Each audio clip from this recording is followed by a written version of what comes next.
안녕하세요 여러분, 오늘입니다. 오늘은 1월 28일 오후 3시쯤이 됐어요. 설 연휴 잘 보내고 계신가요? 저는 오랜만에 잠옷으로 찾아왔는데 밀린 집안일을 해보려고 합니다. 고양이 화장실 청소를 하고 빨래를 하려고 해요. 내일 모레 서울을 가야 되니까 오늘은 빨래를 해놔야 서울 갈 때 입을 옷이 있을 것 같더라고요. 저는 고양이 화장실 청소를 할 때 항상 샤워를 같이 하거든요. 고양이 화장실도 물 청소를 해야 되니까. 그래서 지금 오랜만에 잠옷을 입고 인사를 드리게 됐는데요. 고양이 청소를 하면서 생각보다 기본적인 것들에 대해서 제가 얘기를 안 한 부분들이 있는 것 같더라고요. 예를 들면 저의 이름이라든지 우리 고양이들의 이름도 아직 영상에서 한 번도 말을 안 한 것 같아서 한번 소개를 해보는 시간을 가져보도록 하겠습니다. 우리 타니가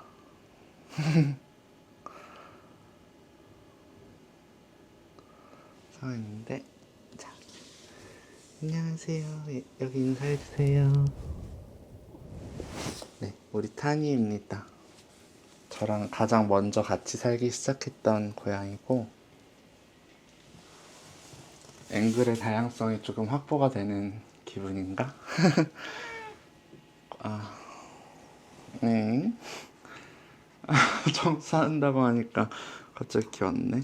지금 제 위에 올라와 있는 얘가 삼삼이에요. 저희 집에는 제일 늦게 같이 살게 됐는데 나이는 제일 많아요. 저희 집 다른 애들보다 한 6개월 정도 먼저 태어났을 거라고 추정을 하시더라고요. 얘는 스트리트 출신이고요. 제가 오늘의 연애에서 나눴던 그 슬픈 연애를 마치고 그게 2018년 1월 이때였는데 방학이기도 했으니까 조금 페인처럼 살고 있었단 말이죠. 페인이라기보다 그냥 즐겼어요, 삶을. 대학원 입학도 곧바로 앞두고 있었고 학부 졸업할 때니까 사실 제일 어떻게 보면 할 일이 적은 시기였어서 그랬는데 저 생일 지나고 같이 술을 또 친구들이랑 마시고 눈 덮인 길가에 나왔는데 당시가 그러면은 탄이랑 우리 언이랑 산지가 한 6, 7개월쯤 됐을 때겠죠? 이 불쌍한 아이가 갑자기 저의 다리 사이로 와서 막 비비는 거예요. 그래서 어떡하냐, 너 오늘 내가 하루만 재워주는 거야 이러면서 현관에다가 애들이랑 바로 합칠 순 없으니까 현관에다가 밥이랑 화장실이랑 물이랑 이렇게 작게 마련해서 보호해주고 다음날이 됐는데 약간 술김에 데려오기도 한 거니까 약간 막막한 거예요. 아침에 그래, 너의 자유의지에 맡길게 하고 집 문을 열어줬어요. 너가 가고 싶거든 떠나고 아니면 같이 살자 했는데 몇 발자국 나갔다가 금세 돌아오더라고요. 그래서 그래, 함께 살자꾸나. 아무튼 얘를 데리고 병원을 갔어요. 그냥 길거리에서 온 아이니까 주사도 맞추고 또 우리 원래 있던 애들이랑 같이 살려면은 그런 절차가 필요하니까 병원에 갔는데 병원에 간 게 3월 3일이었어서 이름 같은 것도 생각도 안 하고 그냥 무작정 갔던 거라 의사 선생님이 임시로 33이라고 이름을 붙이겠습니다 하고 33이라고 붙여주셨는데 그 이름이 마음에 들어서 얘는 33이가 됐어요. 다른 이름이 있었을 수도 있겠지만 워낙 애교가 많고 좀 나쁘게 말하면 계산적이어서 어떻게 하면 사람들이 자기를 예뻐하는지를 아무래도 와일드하게 배웠다 보니까 엄청 애교 부리고 막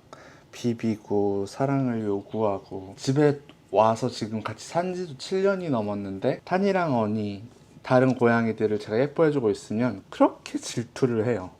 눈에 보이지도 않는 곳에 있다가 막 이렇게 다른 애들 쓰다듬어주고 있으면 금세 눈치채고 막 호다닥 와가지고 나도 예뻐해달라면서 손에 얼굴을 들이미는 그런 아이입니다. 그리고 이렇게 하면 따라올라나? 지금 보이시나요? 얘가 언이에요, 언이. 얘는 우리 집에 어떻게 오게 됐냐면 제일 먼저 온 건 탄이었는데 이게 또 어떻게 하다 보니까 역순을 따르네요. 2017년 7월에 탄이랑 같이 살기 시작했어요. 근데 제가 밖에 막 돌아다니기도 한참 할 때라서 그때는. 지금은 집에만 있지만 타니가 집에 그 조그만 꼬물이가 집에 혼자 있는 게 너무 미안한 거예요. 그래서 동생이랑 같이 살게 되면 내가 없어도 둘이서 서로 지켜주면서 잘 지낼 수 있지 않을까 생각을 해서 입양처를 알아보는데, 저희 학교 내 커뮤니티에 어떤 연구실에서 보호해주던 길고양이가 아기를 낳아서 그 아기들을 이제 입양할 곳을 알아본다고, 그렇게 해서 바로 연락을 드렸어요. 2달 정도 엄마랑 같이 살았던 아기들을 그 9명의 친구들 중 하나가 저와 살게 됐습니다. 이렇게 우리 집에 2번째 고양이 식구가 생겼습니다. 타니가 저 위에 있으니 제가 일어서 볼까요? 얘는 타니예요.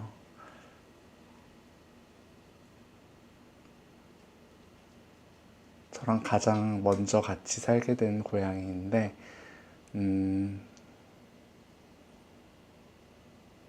당시에 이제 제가 만나는 사람이 있었으니까, 그리고 꽤 안정적으로 만날 수 있을 거라는 기대가 있었어서 우리의 사랑을 좀 더 돈독히 해줄 존재가 있었으면 좋겠다는 생각과 동시에, 그런 생각을 할 때쯤에 마침 저랑 그때 가까이 지내던 친구가 건너 듣기로 어떤 그 시골 집에서 또 애기 고양이가 9명이 세상에 왔는데 입양처를 못 찾으면은 다 방생을 하겠다고 그랬다는 거예요. 그러면서 자기가 한 명 데려오려고 하니까 혹시 관심 있으면 나도 한 명 같이 살지 않겠냐고. 그렇게 9명의 꼬맹이 고양이들이 막 이렇게 엉겨서 막 있는 장면에서 타니가 혼자 약간 동떨어져 있는 거예요. 다들 막 밥 먹고 막 이렇게 하느라고 정신 없는데 혼자 약간 동떨어져 있어서 눈에 자꾸 밟히니까 얘랑 같이 살고 싶다, 얘를 내가 지켜주고 싶다 생각을 해서 타니가 그렇게 저희 집에 오게 됐고요. 까만 고양이라서 타니라고 이름을 지었어요. 게으른 장명이었을 수도 있는데 그냥 바로 떠오른 이름이었어요. 좋아하는 이름이기도 하고. 그 다음에 살게 된 어니는 타니가 탔으니까 얘는 꽁꽁 얼었다 해서 어니, 언 됐습니다. 탄언. 그리고 332 이름은 병원에서 선생님이 지어주신 이름이긴 했지만 날짜를 바탕으로 타고 얼었으니까 삼삼한 친구도 하나 있으면 좋잖아요. 그래서 삼삼이란 이름을 그냥 그대로 받아들이기로 했었어요. 이게 저희 집 고양이들이 저랑 살게 됐던 이야기이자 이 아이들의 이름을, 제가 붙여준 이름을 가지게 됐던 경위입니다. 편집점. 그런 인터넷 만화를 본 적이 있어요. 이제 고양이들, 강아지들 하늘나라로 갔을 때 우리를 기다리다가 우리를 만났을 때 우리를 어떻게 알아볼 수 있을까? 우리 이름을 말해준 적이 없지 않나? 맨날 뭐 엄마, 아빠 뭐 이런 식으로 스스로를 호칭하니까 저도 얘네들한테 제가 외출할 때 말 걸거나 이러면은 엄마 다녀올게 이렇게 말하고 가더라거든요. 그래서 그 만화를 본 이후로 가끔씩은 말해줘요. 내 이름은 오늘이야. 나를 기억해줘. 또 울 것 같아. 먼저 가면은 기다려줘. 이런 마음으로 내 이름 알아달라고 말을 할 때도 있었어요. 태민아 고마워 사랑해. 이게 고양이 청소하면서, 고양이 화장실 청소하면서 말하려고 그랬는데 앉은 자리에서 고양이들 얼굴이랑 같이 하려다 보니까 이렇게 또 정적인 영상이 배경만 달라진 앉은 자리에서. 그래서 한 김에 제 이름까지 설명을 하자면 저는 개명을 한 이름이고요. 2022년 여름에 신청해서 그때부터 지금의 이름으로 살고 있어요. 개명을 하게 된 결심은 2018년에 첫 이별 이후로, 그리고 2번째 짧았던 그러나 별로 행복하거나 건강하지 않았던 연애를 하고 그 다음에 정말 곧바로 엄청 고립이 됐었어요. 거기다가 얼마 안 있으니까 코로나가 터졌죠. 어쩌면 다행스럽게도 코로나 시기에 그래서 다들 고립되는 시기였으니까 오히려 약간 동병상련의 마음을 가지면서 버틸 수 있었던 것 같기도 한데, 어쨌든 그렇게 오랫동안 고립의 시간을 거치고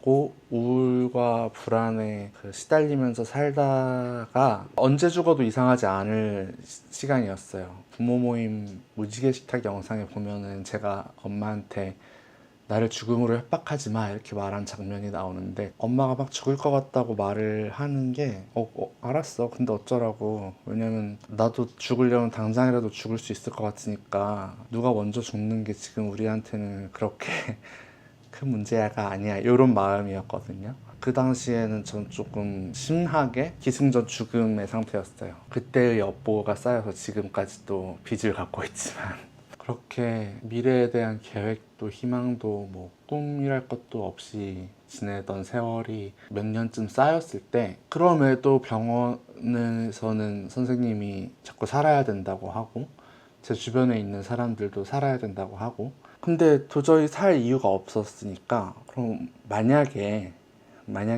내가 계속 살 거라면 나는 뭘 하면서 살고 싶지? 아니면 내일 죽는다면 오늘 난 뭘 하고 싶었을까? 죽기 전까지 난 뭘 하다가 죽는 사람이고 싶었을까? 이런 고민들을 하게 됐던 것 같아요.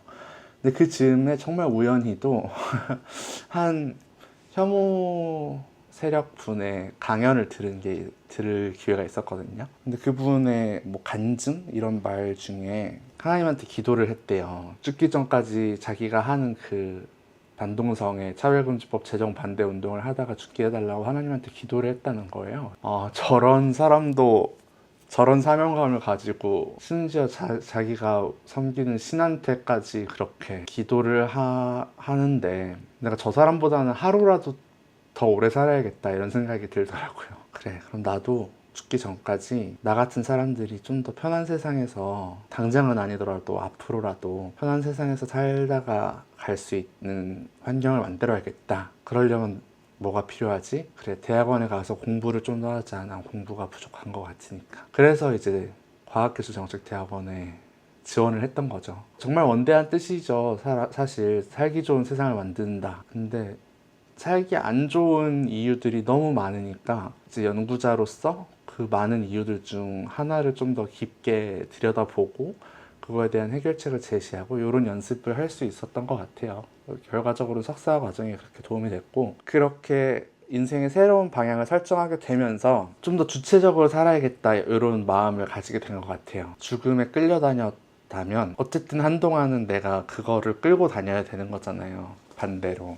그러려면 필요한 일들이 뭘까? 그 즈음이 이제 논바이너리 퀴어로 재정체화를 하던 시기도 맞물리고, 그러다 보니까 제가 원래 가졌던 이름이, 제가 가진 거라기보단 저에게 원래 주어졌던 이름이 좀 성별이 특정적이었어요. 철수, 영희 이런 식으로 남자 이름, 여자 이름 어느 한쪽으로 좀 명확하게 나뉠 수 있는 이름이었어가지고 친구랑 농담처럼 늘로 할까 늘 오늘 좋잖아 하하하. 그 친구 이름이 이제 성이 하씨여서 그럼 넌 하늘이겠네 하하하. 마씨는 마늘이겠다 하하하 이러면서 했는데, 오늘이라는 이름을 곱씹을수록 좋은 거예요. 왜냐면 내가 제일 힘들어 하는 게 오늘이었거든요. 왜 나한텐 오늘이 와서 또 살아있어야 하는가, 이런 오늘이 오지 않기만을 바랬던 시기를 거치던 중이었으니까, 그럼 반대로 버텨낸 오늘들을 쌓다 보면 잘 살아있었던 시간이 되지 않을까? 그래, 그럼 실천하자 해가지고 이름이 법적으로도 바뀌게 되었죠. 그래서 오늘이라는 이름을 가지게 됐습니다. 아직도 저희 부모님이나 가족은 어려워해요. 제가 개명한 사실도 되게 싫어하시고 제 죽은 이름을 부르시죠. 계속. 기분이 좋지 않지만 어떡해요. 최근에 친구들을, 오랜만에 만나는 친구들을 또 보면 그 사람들도 옛날 이름으로 저를 부르거든요. 개명 사실을 모르거나 아니면 알아도 입에 안 붙어서. 그럴 때마다 제가 계속 괴로워할 수는 없으니까, 물론 괴롭지만 그때마다 막 상처받고 반격하고 이럴 일은 또 아니니까 그냥 맞아, 나 개명을 했어, 내 새로운 이름은 이거야, 뭐 어색할 수 있지만 앞으로는 날 이렇게 다시 불러주면 좋겠어, 이런 식으로. 내가 용서하지 않으면 어떻게 할 수 있는 일이 아니니까. 다만 당신이 나와의 관계를 원만하게 유지하고 싶다면 내가 정한 내 새 이름으로 나를 불러다오, 이렇게 말을 하곤 하죠. 그리고 오늘이라고 이름을 정하면서 또 고려했던 것도 그거예요. 오늘도 물론 나에게 견뎌낼 하루로서 중요한 날이었지만 이 널뛰는 감정과 상황들 속에서 나를 지키는 메시지가 필요했어요. 나를 이렇게 일관성 있게 쥐고 갈 수 있는 힘이 뭘까? 근데 오를 떼놓고 보면 늘이잖아요. 늘도 좋고 오늘도 좋고 오늘이 쌓이면 늘이 되는 거니까 그런 의미에서도 오늘이라는 이름이 참 마음에 들었어요. 네, 뭐 아무튼 그래서 그렇게 저는 저의 이름을 선택을 했습니다. 오늘.